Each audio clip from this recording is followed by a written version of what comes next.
안녕하세요. 대왕부동산TV의 제동식입니다. 이번 시간에 소개해드릴 영상은 지난 6월 17일 6.17 대책이라고 하죠. 거기에 토지거래 허가제가 나와 있었는데요. 이 토지거래 허가제에 대해서 조금 더 Q&A 형식의 내용으로 해서 좀 더 자세히 여러분들께 설명드리겠습니다. 과연 이 토지거래 허가제, 이번엔 강남 집값이 잡힐까요? 시작하기 전에 구독과 좋아요, 알림 설정 잊지 마시고요. 자, 이 토지거래 허가구역이라고 하는 것은 강남구, 송파구 일대, 즉 4개 법정동인 삼성동, 대치동, 청담동, 잠실동에 지정을 하였습니다. 2020년 6월 23일, 바로 오늘이죠. 오늘부터 내년 6월 22일까지 1년이고요. 지정기간 만료 시점에 연장 여부를 재검토할 예정입니다. 그리고 이 허가 대상은 주거지역에서는 18제곱미터, 상업지역에서는 20제곱미터를 초과하는 토지에 대해서 토지거래 허가를 받아야 합니다. 이 주거지역의 토지라고 하는 것은 예를 들어서 아파트다. 그러면 건물이 깔고 있는 토지, 단독주택이다.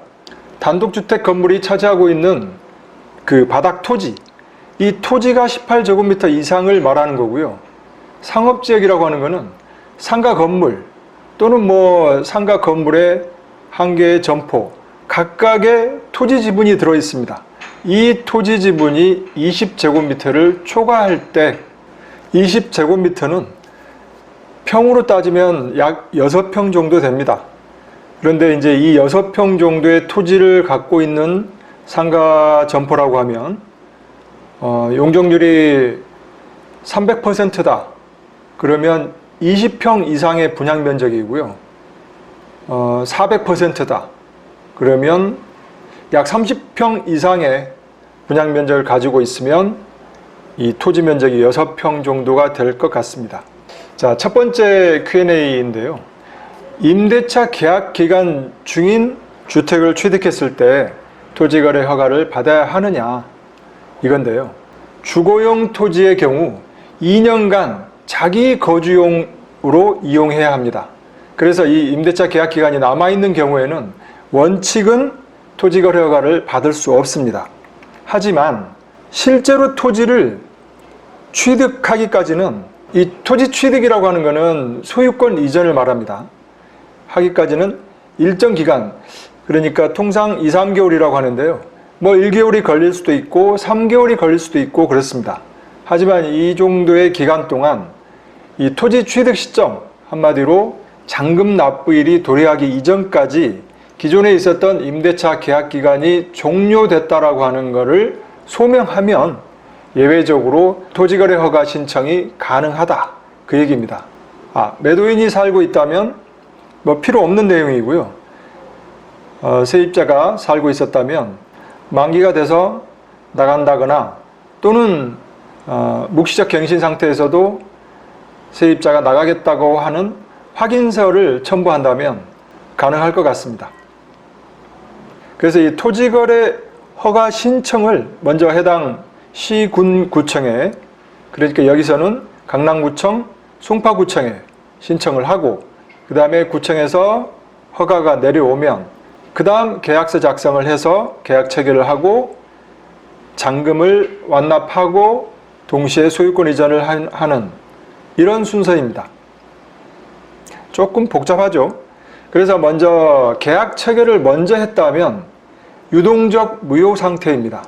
그 상태에서 토지거래 허가를 받은 이후에 다시 계약 체결을 해야 되는 번거로움이 있는 거죠. 두 번째는 상가를 취득한 후에 일부를 임대할 때, 이때입니다. 이 건축법 시행령에 따르면 1종, 2종 근린생활시설의 경우에는 임대 수익 확보가 주된 목적입니다. 그러나 해당 건축물의 일부를 임대할 때는 자기경영 원칙의 예외를 인정하고 있습니다. 이 상가 건물의 일정 공간을 직접 이용하는 경우에 임대 제공이 가능하고요. 다만 신청인이 자기 경영을 하는 공간과 임대를 하려는 공간을 구분 소유 등으로 분리되어 있어야 하며, 여기서 말하는 구분 소유라고 하는 것은 소유권이 구별되어 있다 그 얘기입니다. 상가 건물을 보면 각 점포별로 구별이 되어 있어서 소유권자가 구별이 되어 있었다면 괜찮은데, 이 점포 하나를 일부를 임대를 한다거나 그러면 안 된다는 거죠. 반드시 구분 소유가 되어 있어야 된다 그 얘기입니다. 다음 세 번째는 주택을 취득한 후에 일부를 임대했을 때는 어떻게 되는지 그 얘기입니다. 이 단독주택, 그러니까 단독주택, 다가구주택, 다중주택 공간을 단독주택이라고 말하는데, 여기에서 단독주택과 다가구, 그리고 공동주택에서는 아파트 연립 다세대 기숙사를 공동주택이라고 하는데, 기숙사를 제외한 아파트 연립 다세대의 건축물의 일부를 임대가 가능하도록 예외를 인정하고 있습니다. 이 단독주택이나 공동주택에 실제로 거주하고 있는 경우라면 일부 공간에 대해서는 임대 목적으로 활용한 것이 가능하다고 되어 있습니다. 다만 이 전체를 임대하면서 마치 본인이 살지도 않으면서 살고 있다라고 가장하는, 그러니까 일부를 임대를 하고 있다라고 가장하는 이 제도를 악용하는 게 발생을 하지 않도록 이 실태 조사를 한다고 합니다. 그래서 철저하게 단속을 해 나갈 예정인데요. 어쨌든 이 단독주택과 공동주택에 이 본인이 실제로 거주하고 일부 공간에 대해서 임대를 한다면 토지거래 허가를 해준다 그 얘기입니다. 자, 다음은 부부나 가족 등이 지분으로서 취득했을 때는 어떻게 되는지 살펴보겠습니다. 이 2명 이상이 지분을 공유하고 있는 이 공유지 거래, 이런 경우에 부부가 공동명의로 한다든지 아니면 가족 같이 공동명의로 한다든지 이 세대 구성원이 공유 지분에 대해서 각각 취득을 하는 경우에는 한 명이 취득하는 것으로 간주해서 이 공유 지분 면적 전체를 합산하도록 되어 있습니다. 예를 들어서 대지 면적이 30제곱미터인 아파트를 부부 공동명의로 소유한 경우에, 그러니까 15제곱미터씩 소유가 되어 있는 거죠. 이를 다른 부부에게 15제곱미터씩 매도를 한다고 했을 때는 이 지분 면적을 합산을 해버리기 때문에 30제곱미터인 거죠. 18제곱미터를 초과함으로 토지거래 허가 대상인 겁니다. 자, 다음은 이 기존 주택 보유자의 신규 주택을 취득했을 때 예입니다. 자, 이 경우에는 당해 주택에 거주해야 할 사유, 그러니까 또는 추가적으로 취득해야 하는 사유를 구체적으로 객관적으로 소명해야 한다고 합니다. 그리고 허가구역이 속한 이 특별시나 광역시를 포함한 시군 또는 허가구역과 연접한 시군에 거주하는 매수자는 기존 주택의 처리계획서, 그러니까 기존 주택을 매도할 것인지 임대를 줄 것인지 이런 구체적인 계획서를 제출해야 한다고 합니다. 예를 들어서 성남시의 주택을 기보유한 자가 잠실동 허가구역 내에 신규 주택을 취득하려고 할 때 이 기존 주택, 성남시에 있는 주택을 매매 또는 임대할 계획서를 제출해야 한다 그 얘기입니다. 성남시와 잠실동은 붙어 있으니까요. 연접시군에 속하는 겁니다. 이해되셨죠? 자, 6번째는 이 최초 분양주택을 전세 계약을 하는 게 가능한지 그 여부입니다. 이 주택법 54조에 따라서 이 사업 주체가 주택을 공급하는 경우에는 허가 대상에서 제외되어 있습니다. 그래서 신규로 주택을 분양받는 수분양자의 경우에는 2년간 실거주 의무를 부과받지 않고요. 또 자유로운 전세계약 체결이 가능합니다. 7번째는 오피스텔을 거래할 때 허가 여부입니다. 이 오피스텔도 대지 지분 면적이 이 상업지역 20제곱미터를 초과하는 경우에는 토지거래 계약 허가를 받아야 합니다. 이 오피스텔의 이용 목적이 주거용이냐 경영용이냐 뭐 이걸 따져서 토지 이용 계획서에 명시하여야 하고, 또 허가받은 이후에는 2년간 자기 거주를 하거나 자기 경영을 해야 할 의무가 있는 거죠. 마지막으로 상속을 받거나 증여를 하거나 부담부 증여, 경매로 취득했을 때 토지거래 허가를 받는지에 대한 예부입니다. 이거는 부동산 거래 신고 등에 관한 법률 제11조에 나와 있는데요.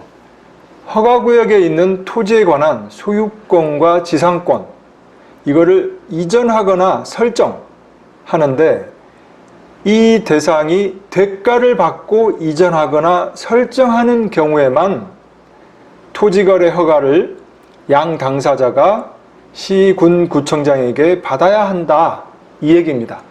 그래서 대가를 받고 이전하거나 설정, 이게 해당되는 거죠. 자, 그렇다면 상속과 증여는 대가를 받고 이전을 받는 게 아니기 때문에 토지거래 허가를 받지 않아도 됩니다. 단 부담부 증여는 토지거래 허가를 받아야 합니다. 이거는 대가를 받고 이전하는 거에 해당이 됩니다. 만약에 전세 보증금을 안고 부담부 증여를 하거나 또는 대출을 안고 부담부 증여를 하거나 이런 경우에는 채무를 넘겨받는 대가로 이 증여를 받는 거기 때문에 토지거래 허가를 받아야 되는 거죠. 여태까지는 이런 케이스가 거의 없었기 때문에 큰 이슈가 안 됐는데요.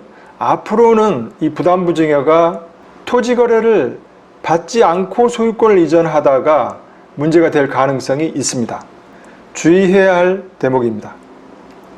자, 그리고 경매는 허가받지 않아도 됩니다. 이거는 해당 법 제14조 특례에 나와 있습니다.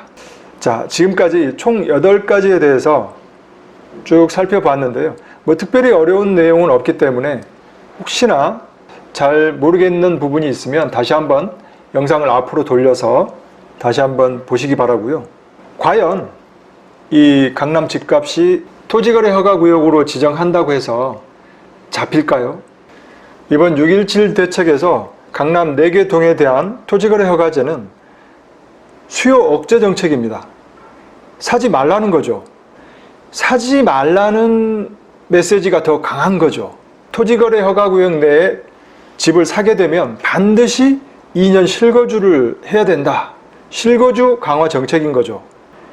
그리고 2년 거주를 해야 하기 때문에 세입자가 있는 주택은 만기가 돼서 나가야 매수자가 들어와서 2년 거주를 할 수 있는 겁니다.